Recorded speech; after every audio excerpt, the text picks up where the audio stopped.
Right, good morning. Filming slightly differently today. Very exciting. Actually, not very exciting at all. I just thought I'd try something different. Just waiting to find out what Auntie Cindy says this afternoon, to be completely honest, because I just don't know. Mm, yeah, I'm definitely bored with lockdown and scared. Um, but we shall see what happens. Uh, hmm. Yesterday was a thing, and now today will be something else. So I'm looking forward to seeing Auntie Cindy at 3 o'clock and working out what is going on. Yeah, and then hopefully have some more sort of clarity. Um, hmm, that's really all that matters. Found my passport. Found my old passports as well. I don't think I'm going to need them for a very long time. Sadly, very sadly, but I have my passport collection. Anyway, so work for today. It's a Friday, and it should be relatively simple for everybody. Juniors, you are having a look at the 12 Labours of Hercules, or Heracles, depending on whether you want to talk about his Greek or Roman form. We're focusing on his Greek form. So your task is going to be up at Google Classroom at 8:45 because the scheduling feature just makes me happy. I'm not wearing my watch. That's how far into lockdown we are. That there's no point telling the time. Right. So 8:45, it's going to appear up on Google Classroom. You're going to have to summarise each of the 12 labours of Hercules and do this in picture form. How you do this is completely up to you. If you've got a printer and you want to draw stick people, choice, print it out, stick people away. If you just want to find a picture on the internet to represent each of the 12 labours and put them in there, choice. If you don't want to do any of that, you want to make a slideshow, choice, make a slideshow. Either way, the 12 labours of Hercules, or Heracles, um, summarised.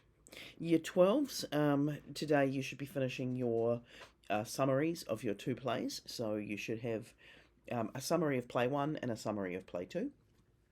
And then next week we're going to start getting into more of the comparisons between the two plays you've chosen. There has been some requests for different alternative versions to watch rather than read, and some versions that are movie based rather than play recording based.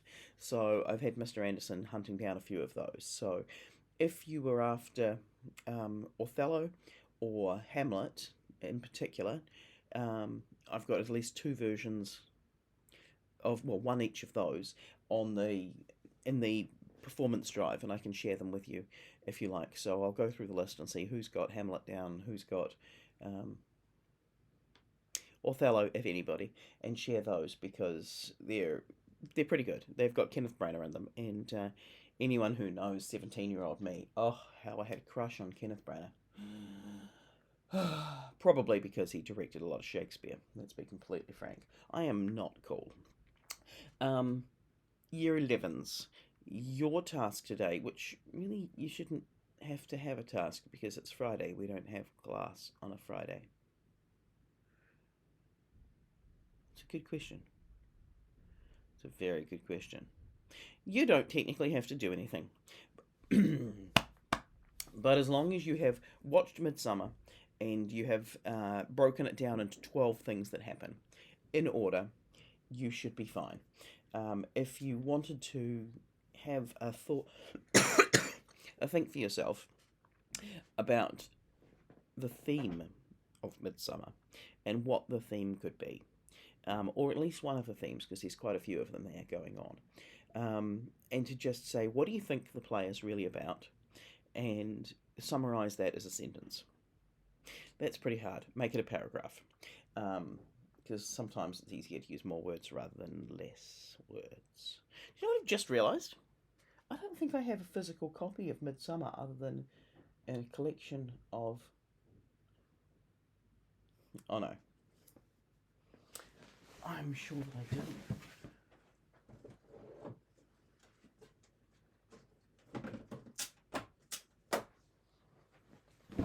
I do have a copy of A Midsummer Night's Dream.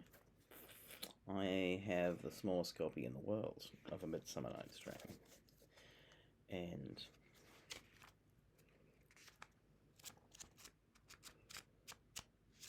it's very cool. What's hilarious is that it's not just A Midsummer Night's Dream, there's sonnets at the back, but it's A Midsummer Night's Dream. So I do have a physical copy of A Midsummer Night's Dream here. I thought that I'd made a mistake and had them all at school. But no, I've got one here. That's cute. That's made me smile. Yeah. Now I've dropped it on the floor. Right, so tights of the day, pyjama pants. Yeah, so year 11s, if you would like to think about what the theme of your play is in Midsummer and summarising it, that would be cool. On the weekend, you'll all have nothing. There will be a vlog, probably. I didn't really record a lot yesterday, but I'll put what I did record in the video. Mostly I just reorganised everything here so that all of the stuff that I enjoy doing is now shoved away in the closet of shame, so that I can just teach. But that's okay. It's all fine. Yes, you don't have to do anything on the weekend. If you are involved in the thing, I will be sending out a message to anybody who said that they wanted to write a monologue, either for themselves or for somebody else. I will be sending you a message today. If you put your name down to just perform a monologue, you won't be receiving a message, which is my only reason for mentioning the thing today. So you haven't been forgotten, it hasn't been left on the shelf, but I figured I would wait until today to pass that message on so that then the people who are writing stuff can do that over the weekend. The only thing I would ask is try not to figure out who's involved yet. So if you're involved, choice. If you're not involved, choice. At the end there will be some sort of thing. Yeah. So, expect an email or not from me about that. And then everybody's going to be watching Auntie Cindy at 3 p.m. Before that, and more importantly than any of the other things, she says, drastically looking around the room, because where did I put it? It must be somewhere. It's got to be somewhere safe. I thought I put it up here on my desk. Oh no, did I get too excited tidying things? Maybe I did. I'm going to have to find it, because 10 o'clock Hilary Barry is baking cookies.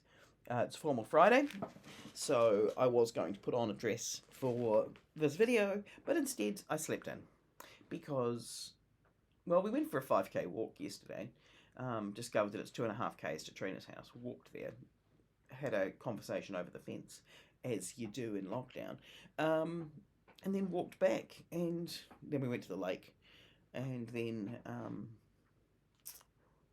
had a spa, and then basically that was the end of the evening, let's be completely honest. And I slept a lot, which was good, because I have not been sleeping well. And now it is much later than I normally wake up. Like, it's deceptive because I've turned the light on, but it's actually sunny outside. Well, it's not sunny because it's cloudy, but there's light on the outside. I haven't seen the outside with light while making a video for quite some time. Where is my tiara? This may mean that I move tiara making up higher in my list of things to do today. Yeah, I said it, tiara making. I know that it's somewhere. Where did I put it? Why is it gone? Why do I only have one tiara? I used to have like 4. Yeah, I'm high maintenance. I get it. Anyway, it's Formal Friday, so Hilary Barry, she will be live streaming baking on her Facebook page today. If you wish to bake along with her... Oh, yawn! I'm still tired. If you wish to bake along with her, she's got the ingredients listed up, and she's picking things that are pretty standard ingredients to be found in most people's houses, which is kind of cool. I was going to bake along with her today, but they're coconut biscuits. I'm allergic to coconut, so I won't be baking coconut biscuits, but I might fold out my pastries while watching a live stream. That might work instead. So that's Formal Friday. Other than that, it's Friday, and Auntie Cindy's making an announcement, and we'll see whether or not we see each other in real life next week, or if we don't. I imagine that we're not going to level skip and go down to level 2 just quietly. We might not. But I am mentally prepared to be at home next week. When we're at home next week, or if we're at home next week, it's probably more accurate. Juniors, I will see you on Monday in a Google Meet class. Year 12, 13s, that's Tuesday, and Year 11s, that's Wednesday. And my mentor class, we will be doing our survey and making sure we've got that finished, and I'll be trying to get hold of you today and just make sure that you're all good in the herd. All right? I shall catch you all anon. Right, so it's nearly 10 o'clock in the morning, and I've spent the last maybe 2 hours rearranging my entire office. I'm saying office because normally I just use it for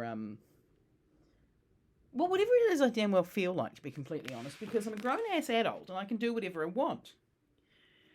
I can't really, but it's the space that I use for... Well, we've got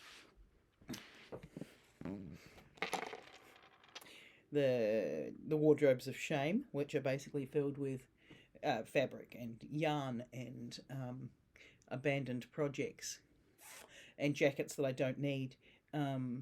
Yeah. But it's now filled with pretty much everything because I've rearranged everything. We've got a Cat in the Hat in the corner because I'd still like to have a school production. I've got a Overthinks You Can Think poster because, well, it's the first book I ever read, to be completely honest. I didn't learn to read very quickly. It took a while. And then when I did start reading, it was Dr. Seuss that had me. So, special place in my heart does Theodore Geisel. Long story, love his autobiography, lent it to a friend. Almost need to read it again because I'm feeling lost in lockdown yet again. And then as we swivel around, what have we got? We have got... She says bumping the table. This is the problem. I feel like a wheelie chair is a great idea, but not on carpet.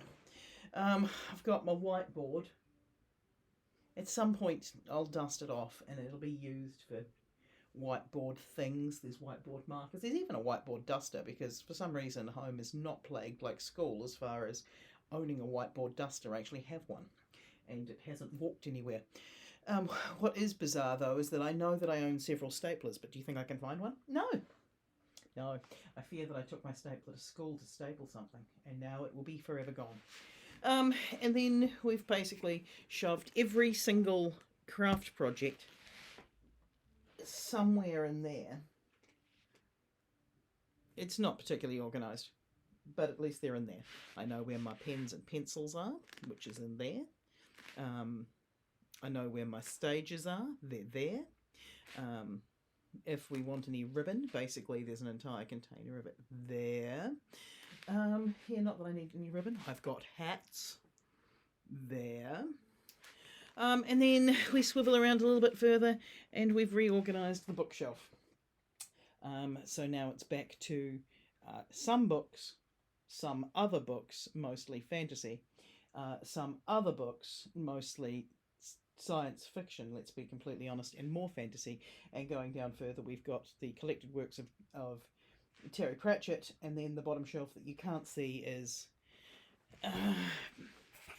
pretty much every teaching resource I think I'm going to need while in lockdown. At least they're all the ones that I've got at home that I can put there. I've got another pile underneath the printer. The printer's now going. The printer ink's arrived. I don't know how long we're going to be in lockdown for. And this was about the only way I could cope, was to rearrange everything and just say, right, okay, so if this is how life is going to be, then I will have it set up how I want life to be. It's not necessarily the greatest, but it's going to function. And I've got room to swing a cat. And more importantly, my air dry clay arrived, because I think I need to build some Greek masks. Let's just put it this way. I am not known for my skills in sculpture. That's actually the understatement of the century. And no one in their right mind has ever said, you know what Warnie's great at? Sculpture. Even back when I took art, wasn't any good at sculpture. To the point where I only sculpted bald men because I couldn't work out how to do hair. Yeah. So, right. What have I got left to say? What else have I done? I haven't done anything else. It's just been 2 hours of rearranging this room. I now need to go and have a shower, because it's one of those things I should do. I should also have a glass of water. I have to remember as well, don't drink too much coffee today. I'm going to attempt to not drink any coffee after lunch. I was going to say after breakfast, but I've just spent 2 hours cleaning my office. And the bit that's particularly sad, well, we've got a selection of Care Bears and Pokemon over there, but the others are all stuck up there, just having to live their best life. Poor little guys. Right, so hopefully life is going well for you all. I feel a little lost and discombobulated, to be completely honest. The weather is nice. I'm looking forward to a walk. But that's basically it. Office is now reorganised. I'm ready for Auntie Cindy to make her announcement tomorrow. Yeah. Right, so we know that it's full lockdown, not just because my cheese order arrived, but because baked bread this morning. Cheese order arrived. Consider this a cheese tour, because it's been hotly requested, like once. That's enough for me. This is the cheese that arrived in my surprise birthday cheese package that I ordered myself, because I'm high maintenance. I'm a middle-aged woman who's a princess and I can have anything I want to have. The first one I got sent is the walnut Gouda. I don't know if I'm going to like this. We shall see. Then we've got a blue monkey cheese. Yeah, you all know how I feel about primates. Then we've got the vintage Gouda. Love the vintage Gouda. This is my fave. And a brie, because Philip likes a soft cheese. And so we're going to have a cheese board very shortly with fresh veg and a nice cuppa that I said I wasn't going to have any more of, but I'm going to have a cuppa because I am a sucker for punishment.